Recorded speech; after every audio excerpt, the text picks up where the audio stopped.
Hello everyone. या व्हिडिओमध्ये आपण एक सीगल पक्षी, समुद्र पक्षी, त्याची पहिली आकाशात भरारी कशी घेतो याची ही गोष्ट आहे. ही गोष्ट आपण आता मराठीत भाषांतरित करीत बघणार आहोत. The young seagull was alone on his ledge. एक समुद्र पक्षी हा एकटाच एका खडकाच्या टोकावर बसलेला होता. His two brothers and his sister had already phloem away the day before. एक दिवस अगोदरच त्याचे दोन भाऊ आणि बहीण हे उडून गेले होते. He had been afraid to fly with them. आणि तो त्यांच्यासोबत उडत जायला घाबरलेला होता. म्हणूनच तो आता एकटा बसलेला आहे एका खडकावर. Somehow, when he had taken a little run forward to the brink of the ledge and attempted to flap his wings, he became afraid. आणि जेव्हा त्याने प्रयत्न केला पळत जाऊन खडकाच्या टोकापर्यंत आणि उडण्याचा प्रयत्न त्याने केला, तर तो खूप घाबरून गेला. The great expanse of sea stretched down beneath, and it was such a long way down, miles down. त्या सीगल पक्षाला अथांग असा पसरलेला समुद्र दिसत होता आणि such a long way down, miles down, आणि असा दूर आणि दूर जाणारा मार्ग दिसत होता. He felt certain that his wings would never support him. आणि त्याला असं वाटलं की त्याचे जे पंख आहेत हे त्याला सपोर्ट नाही करणार, सहारा नाही देणार. So he bent his head and ran away back to the little hole under the ledge where he slept at night. आणि घाबरल्यामुळे त्याने असं त्याचं डोकं खाली घातलं आणि तो खडकाच्या खाली जिथे त्याचं लिटिल होल म्हणजे घरटं होतं तिथे तो त्या रात्री झोपून गेला. ही slept at night. Even Wien each of his brothers and his little sister, whose wings were far shorter than his own, ran to the brink, flapped their wings, and flew away, he afraid to muster up courage to take that plunge which appeared to him so desperate.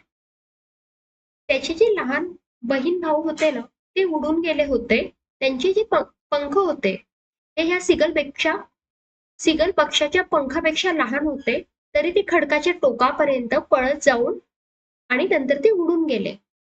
He fail to muster up courage. आणि हा seagull जो पक्षी आहे तो fail झाला कशात? To muster up courage, धैर्य एकटवण्यामध्ये. To take that plunge which appear to him so desperate. त्याची खूप इच्छा होती उडून जाण्याची, पण तो धैर्य एकटवू शकला नाही. His father and mother had come around, calling to him shrilly, upbraiding him, threatening him to let him starve on his ledge unless he flew away. त्या सीगल पक्षाचे आई वडील त्याच्याजवळ आले आणि कॉलिंग हिम श्रीली म्हणजे खूप लाऊड आणि हार्श व्हॉइस मध्ये, म्हणजे जोराने ओरडून, अपब्रेडिंग रागवून, स्कोल्डिंग म्हणजे रागवून त्याला सांगत होते, धमकी देत होते की तू इथे उपाशी राहून जाशील जर ऑन हिज लेज, या कड्यावर तू उपाशीच राहून जाशील, अनलेस ही फ्ल्यू अवे, जर तू इथून उडाला नाही तर. But for the life of him he could not move. पण त्या समुद्र पक्षाला भीती वाटत होती म्हणून ही कुड नॉट मूव्ह, तो तिथून काही जागेवरून काही हल्ला नाही. That was 24 hours ago. आणि हे 24 तासापूर्वीच घडलं होतं. Since then nobody had come near him. आणि त्याच्यानंतर हे झाल्यानंतर 24 तास झालेले आहेत तरी त्याच्याजवळ कुणीही आलं नव्हतं. The day before all day long he had watch his parents flying about with his brothers and sister. आणि त्याने पूर्ण दिवसभर हे पाहिलं होतं की त्याचे जे आई वडील आहेत ते त्या बहीण भावंडांसोबत उडताना आणि बागडताना दिसतायत. Perfecting them in the art of flight, teaching them how to skim the waves and how to dive for the fish. आणि ते त्याचे पॅरेंट्स त्याच्या भावंडांना शिकवत होते की हवेत कसं उडायचं, स्कीम द वेव्स म्हणजे त्या समुद्राच्या लाटांमध्ये कसं तरंगायचं, and how to dive for fish, आणि फिश पकडण्यासाठी कशी डाईव्ह घ्यायची, कशी भरारी घ्यायची हे त्यांना ते सांगत होते. He had in fact seen his older brother catch his first herring and devour it. आणि त्याने तर हे सुद्धा पाहिलं होतं की त्याचा जो भाऊ आहे, मोठा भाऊ, त्याने हेरिंग म्हणजे हेरिंग हा एक मासा आहे.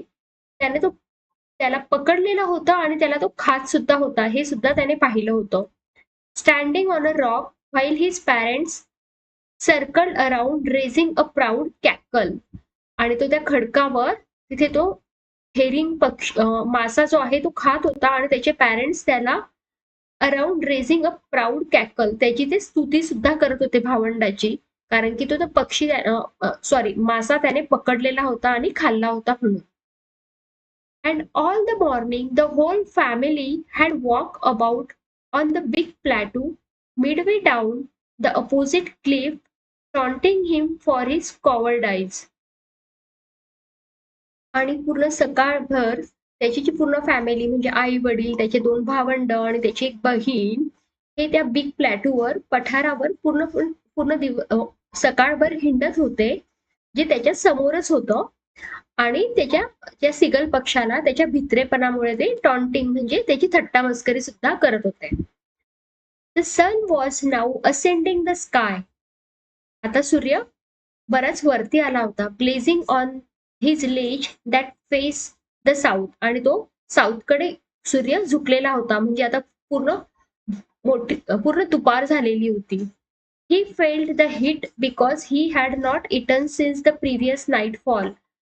आणि आता त्याला ती हीट सुद्धा लागत होती, ती उष्णता सुद्धा लागत होती सूर्याची, कारण की त्याने पहिल्या एका दिवसभरापासून काहीच खाल्लेलं नव्हतं.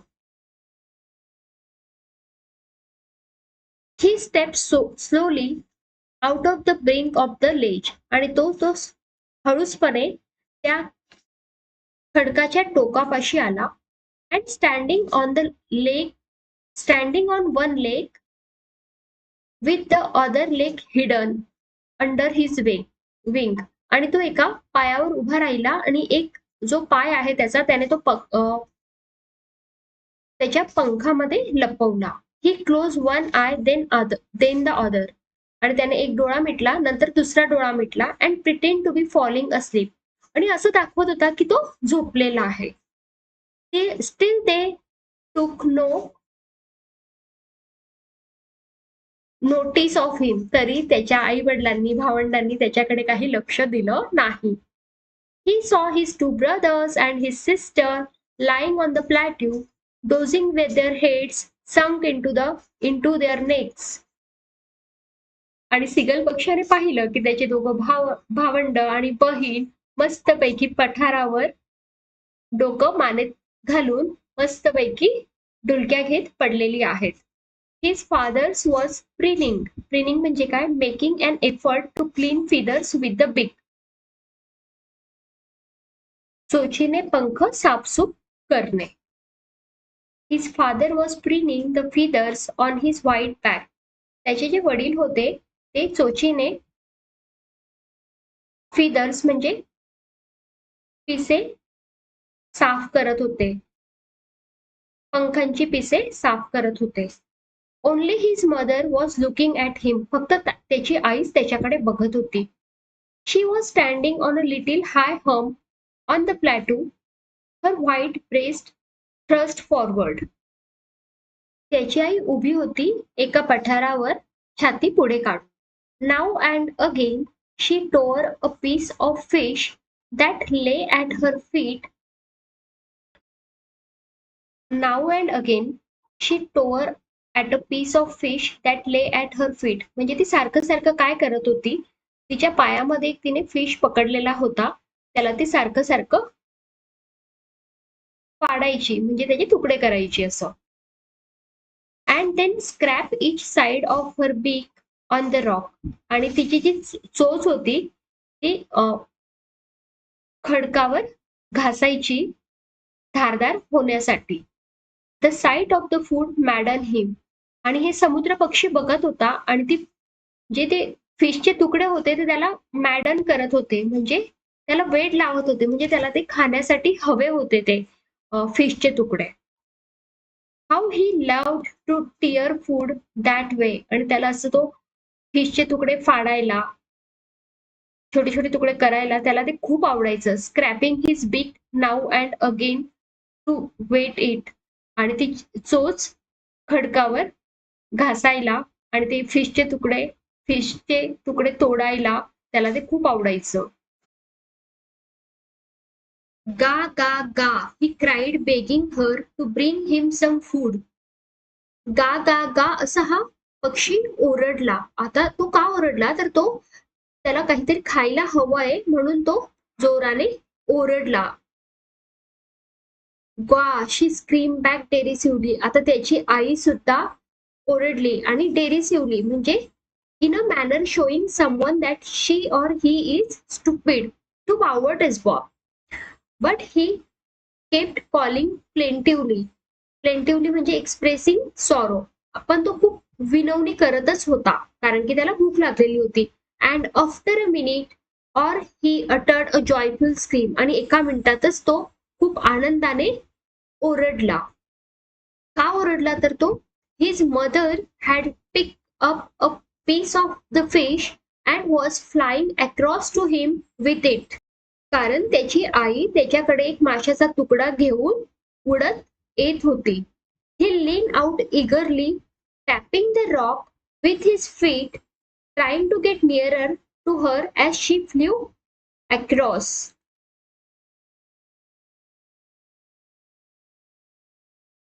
जशी त्याची आई त्याच्याजवळ येऊ लागली तसा तो खडकावर पाऊल आपटत आतुरतेने पुढे झुकला आणि तिच्या अधिक जवळ जाण्याचा प्रयत्न करू लागला. But when she was just opposite to him, ती त्याच्या एकदम जवळच असताना शी हॉल्टेड, ती थांबली. हर विंग्स मोशनलेस, तिचे पंख स्तब्ध झाले. The piece of fish in her beak almost within reach of his beak. जो तो फिशचा तुकडा होता, माशाचा जो तुकडा होता, तो एकदम जवळच होता आता त्या सिगल पक्षाच्या. He waited a moment in surprise, wondering why she did not come nearer. आता तो आश्चर्यचकित झाला की आता त्याच्या जवळ का येत नाहीये. And then madden by hunger, आणि आता तो भुकेने एकदमच वेडापिसा झालेला होता. He dive at the fish, आणि आता त्याने काय केलं, he dive at the fish, तो माशाकडे म्हणजे माशाच्या तुकड्याकडे त्याने झेप घेतली. With a loud scream he fell outwards and downwards into space. मोठ्याने आवाज करीत तो बाहेरच्या दिशेला हवेत खाली झेपावला. Then a monstrous terror seized him and his heart stood still. Monstrous terror म्हणजे काय, शॉकिंग असा त्याला धक्का बसला, प्रचंड असा त्याला धक्का बसला आणि त्याचं हृदय असं स्तब्ध झालं. He could hear nothing. आता तो काहीच ऐकू शकत नाहीये. But it only lasted a minute. हे असं मिनिटभर चाललेलं आहे. The next moment he felt his wings spread outwards. आणि पुढच्या क्षणी त्याला असं वाटलं की त्याचे जे पंख आहेत ते हवेत पसरलेले आहेत. The wind rushed against his breast feathers, then under his stomach and against his wings. त्याच्या पिसांमध्ये, पोटाखाली आणि पंखाखाली वारे भरले आहेत.